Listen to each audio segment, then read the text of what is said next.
Hello everyone, I'm meteorologist Charlie Ironmonger. Thank you so much for joining me today for your 4 p.m. news and weather update from the First Alert Desk. Now we want to start with a man who's now facing gun charges in Kinston, as police say that he was arrested after receiving multiple 911 calls about gunfire.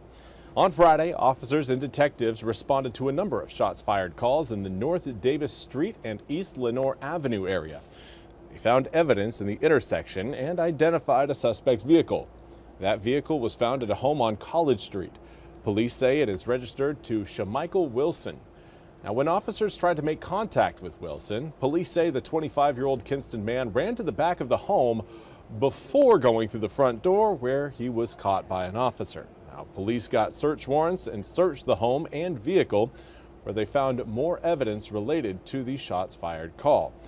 Now, Wilson has been charged with discharging a firearm within city limits, going armed to the terror of the people, felony carrying a concealed gun, and resisting a public officer.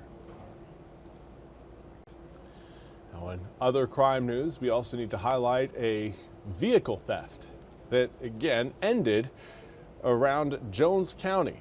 On Friday, officers were called to a home on Duggins Drive in Kinston for a stolen vehicle. The owner gave police GPS location data that showed the car was in Jones County. Police worked with the Jones County Sheriff's Office. Deputies found the stolen vehicle and tried to perform a traffic stop.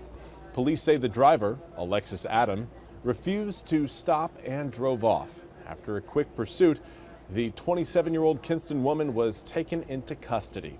She was served a warrant for larceny of a motor vehicle and was booked in the Jones County Jail. Kinston police thank the Sheriff's Office for its quick response and help in the case. And now we turn our attention to the forecast, where again we've got our eyes on some spotty showers right now working their way southward across parts of eastern North Carolina. Those parts around the Albemarle Sound, across portions of really Bertie County, Chowan County, and even just south of Elizabeth City. But these showers, just that. There's some concentrated downpours moving over the Albemarle Sound. And again, that southerly direction will put them across portions of Terrell as well as Washington counties, and even parts of Martin County could see some action a little bit later on. Now again, we're not looking at widespread rain. We do have another thunderstorm right now right next to the radar site in Newport. In Carteret County right now, you can see that collection of little lightning strikes, but we also have a severe thunderstorm warning sitting further back towards the west between Raleigh and Fayetteville. That's a system we don't need to worry about that one. That one's not gonna reach us anytime soon. If anything, it'll be moving southward towards Fayetteville. So again, no real concern with that system for eastern North Carolina. But air temperatures, they're still hot. They're still hot, and it is still humid, which makes it feel like we are well into the triple digits across many inland areas. It's been a hot day today. It's going to be a hot one coming up for tomorrow. The good news is that air temperatures aren't going to be quite as intense as previously expected, of course, due to the rain showers we had last night and the limited additional heating we'll see off of the high-pressure system that is actively starting to fall apart. So good news in that regard, but the best news is yet to come. Right now, we still are very humid. Dew points are resembling more of a tropical air mass. So when we talk about good news, I want that to change, because right now humidity is the most difficult aspect of your forecast to adjust this time of year. Normally get into the summer months, it's hot, it's humid, and it just stays that way.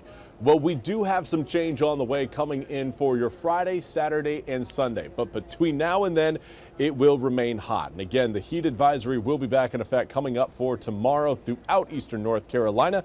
A few areas may again be in that extreme heat warning. But for tonight, again, most of eastern North Carolina will remain hot and humid. So if you can, try to limit your time outside in that heat. Let's talk about those showers, though. Again, model's doing a pretty good job of locating those raindrops around the Albemarle Sound. This is the picture at around 6 p.m. And watch what happens to those showers and storms. They continue to work their way southward, but by the time we get to around 1 to 2 a.m., a lot of those showers and storms are going to be pretty much gone. They'll have rained themselves out. And that will leave us with a mostly sunny start to your Tuesday, only to see another opportunity for some spotty showers and storms to form along a sea breeze front later on in the day. The good news is the sea breeze front is not going to produce any sort of severe storms, but it will provide some cooling to those who receive the drops. And that is something I know all of us are hoping and wishing for. Just give me a little cool down, Charlie. Give me a little cool down. It'll go a long way. Well, let's zoom the picture out and see exactly when we can anticipate that cool down to reach us here in eastern North Carolina. The problem is that high pressure system over South Carolina. Now, it is getting weaker. It is starting to degrade. And as it does so, it will start to give us a better opportunity for more rain showers and more storms in eastern North Carolina. I know that may seem counterproductive, but the more rain we see, generally the cooler we are. But it's that cold front you're seeing developing over Colorado and even Wyoming that will hold the key to the cooler and drier air that will be with us next week. Now, it may not be that exact front, but there's going to be a series of low pressure systems that work their way northward out of Mexico, kind of along the mountains of New Mexico. And as that happens, it's going to draw more cold air off of the Rocky Mountains and send it towards eastern North Carolina. So that's going to be the pattern we're tracking really from Thursday into Friday, anticipating that front to really have quite the impact on us temperature-wise, as overnight lows are going to be falling by about 10 degrees or so. Close to it. 75 degrees coming up for your Thursday night into Friday morning. Then we're into the upper 60s coming up for your Saturday and Sunday overnight hours, and that is really going to limit the humidity over this coming weekend.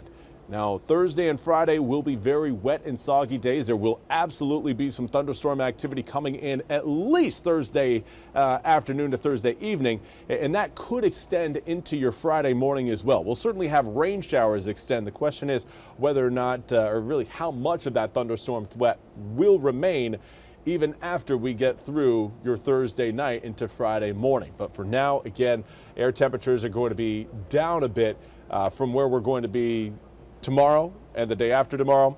And then Thursday, again, some stronger storms roll in. The good news is it does look like we will maintain cool air temperatures, not just for the upcoming weekend, but at least for the start of next week. And that's all we have time for today's 4 p.m. news and weather update from the First Alert Desk. I want to thank you all so much for joining me. We'll be back with more news and weather coming up at the top of the hour. Until then, I hope you all have a fantastic day.